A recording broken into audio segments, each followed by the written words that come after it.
ዘምዘም ውሃ ምንድነው ልዩ የሚያደርገው? ውሃውን ሰጥቷታል ወይም ደግሞ ከዛ ጭን ገላግሏታል ማለት ነው። ከሚፈልቅበት ቦይ ወይም ደግሞ ከሚፈልቅበት ቦታ ላይ መቼም ጠፍቶ አያውቅም። በጠጣው መንገድ ወይም ባሰበው መንገድ ያን ነገር እንዲያገኝ ያደርጋል ማለት ነው። ረሃብ ነበረ፣ ውሃ ጥማት ነበር። ችግር ውስጥ በሚሆንበት ጊዜ አላህ ሁሌም ቢሆን ፈርጃን እንደሚያመጣ ከሌሎች አላህ ከፈጠራቸው ውሃዎች ምንድነው ለየት የሚያደርገው? ለበይከ አላሁመ ለበይክ لبيك لا شريك لك لبيك إن الحمد والنعمة لك والملك لا شريك لك. السلام عليكم ورحمة الله وبركاته. ودنا የተከበራችሁ የሙስሊም ተማሪዎች ሊግ ተከታታዮች የሐጅ ወቅትን በማስመልከት እያዘጋጀን የሚገኘው የዩቲዩብ ሲሪየሳችን ላይ በዛሬው ቆይታችን ደግሞ ስለ ዘምዘም ውሃ ልዩ የሆነ የዘምዘም ውሃ ምንድነው ትሩፋቱ፣ እንዴት ነው የተገኘው የሚለውን በተለየ ሁኔታ የምንዳስስ ይሆናል። አብራችሁን ቆዩ። ዘምዘም ውሃ እንደምታውቁት በተለየ መልኩ የተገኘ ውሃ ነው። ከሌሎች ምድር ላይ አላህ ከፈጠራቸው ውሃዎች ለየት ያለና የተፈጠረበትን መንገድም እንዲሁም አገልግሎቱም ልዩ የሆነ ውሃ ነው። ይህ ውሃ መጀመሪያ ግኝቱን ሲያገኝ የነበረው ሁኔታ የምታስታውሱት ነው። የሐጅ ወቅትን በማስመልከት ነው የምናስበው ማለት ነው። ስለ ዘምዘም ውሃ የሐጅ ወቅት ጊዜ ነበረ። ነብዩላህ ኢብራሂም ሀጀርን መካ ላይ ጥሏት ሲሄድ ባላህ ትእዛዝ ኢስማኤልና ሀጀርን ጥሏቸው ሲሄድ የዛን ጊዜ የነበረውን ሁኔታ እናስታውሳለን አይደለ? የነበረው ረሃብ ነበረ፣ ውሃ ጥማት ነበር፣ ኢስማኤል ያለቅስ ነበረ። የዛን ጊዜ ሀጀር ከሰፋና መርዋ ትሮጥ ነበረ። በምትሮጥበት ጊዜ ያንን ሁኔታዋን ያንን ነገሯን አላህ አይቶ መላእክቱን ልኮ ጅብሪል ልኮ በክንፉ ይህንን ውሃ ከመሬት እንዲፈልቅ አድርጎ ውሃውን ሰጥቷታል ወይም ደግሞ ከዛ ጭን ገላግሏታል ማለት ነው። ስለዚህ ይሄ የሐጅ ወቅት ላይ ይሄ ከሰፋ ወደ መርዋ ምንሮጥበትንም ሁኔታ የተገኘው የሀጀር ሁኔታ ላይ የተገኘበት ሁኔታ ነው። ሐጅ ወቅት ላይ ምን ተገብረው ማለት ነው።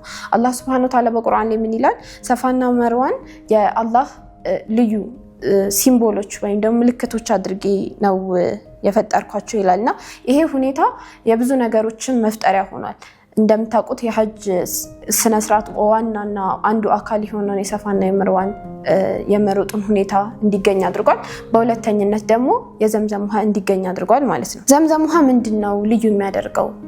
የተገኘበትን ሁኔታ ካነሳን በኋላ ዘምዘም ውሃ ከሌሎች ውሃዎች ከሌሎች አላህ ከፈጠራቸው ውሃዎች ምንድነው ለየት የሚያደርገው የሚለውን ስናይ ረሱል ሰለላሁ ዐለይሂ ወሰለም ምን ብለዋል? ዘምዘም ውሃ የጠጣው ሰው በጠጣበት መልኩ ወይም ሊጠጣ ባሰበበት መልኩ ሁሉ መስራት ይችላል። ማለትም አንድ ሰው ከህመም ላይ ነበረና ከህመሙ ለመዳን አስቦ ዘምዘም ውሃን ንያ አድርጎ ዘምዘም ውሃን ቢጠጣ አላህ አፊያውን ይሰጠዋል። ማንኛውንም ነገር ከጭንቅ እንዲገላግለው ሀብት እንዲሰጠው ልባዊ መረጋጋት እንዲሰጠው አስቦ አልሞ ንያ አድርጎ የጠጣው እንደሆነ በጠጣው መንገድ ወይም ባሰበው መንገድ ያን ነገር እንዲያገኝ ያደርጋል ማለት ነው። ረሱል ሰለላሁ ዐለይሂ ወሰለም እና ዘምዘም ያላቸው ሁኔታ ደግሞ ረሱል ሰለላሁ ዐለይሂ ወሰለም ዘምዘም ውሃን በጣም ነበር የሚወዱት።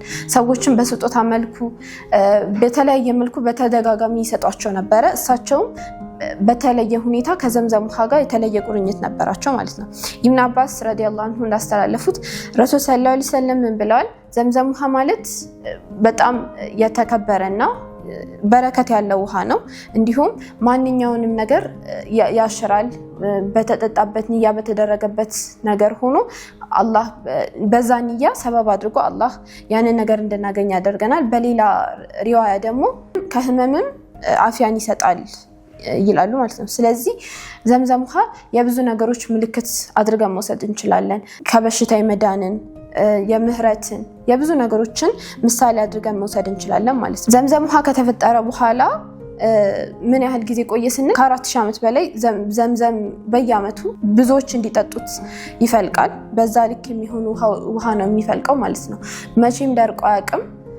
ሁሌም ከምድር እንደፈለቀ ነው። ታሪከኞች ወይም ደግሞ የታሪክ ምሁራን የዘምዘምን ሁኔታ ሲያጠኑ ምን ይላሉ?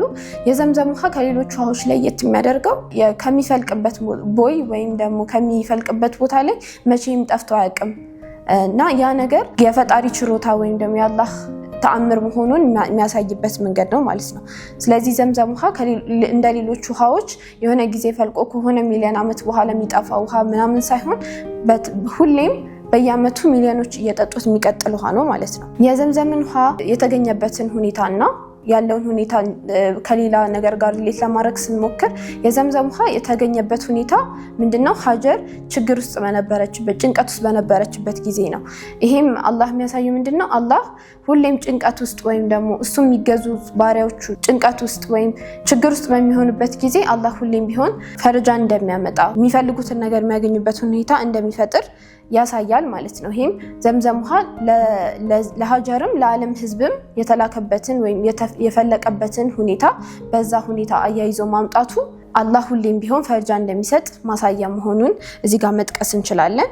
እኛም አሁን የሀጀር ያለችበት የዛን ጊዜ የነበረችበት ሁኔታ በረሃ ላይ ምንም ውሃ የለም፣ ምንም ምግብ የለም፣ ህፃን ልጅ ይዛ የነበረችበት ሁኔታ ላይ ልንሆን እንችላለን። በራሳችን በረሃ ላይ ልንሆን እንችላለን። በራሳችን ችግር ውስጥ ልንሆን እንችላለን እና አላህ ሁሌም ቢሆን እንደ ሀጀር እንደሚያስታውሰንና ፈርጃ እንደሚያመጣልን እያሰብን እንድንቆይ አሳስባለሁ። ዘምዘምንም ውሃ በተለየ ሁኔታ አይተን እንድንጠቀምበት አሳስባለሁ። እንዲሁም ዘምዘም ውሃ ለመጠጣት ብታስቡ ምን አይነት ዱዓ ታደርጉ ነበር የሚለውን ነገር እያሰባችሁ ቆዩልኝ። የዛሬ ቆይታችን በዚህ ይገባደዳል። ወሰላሙ አለይኩም ወራህመቱላሂ ወበረካቱ።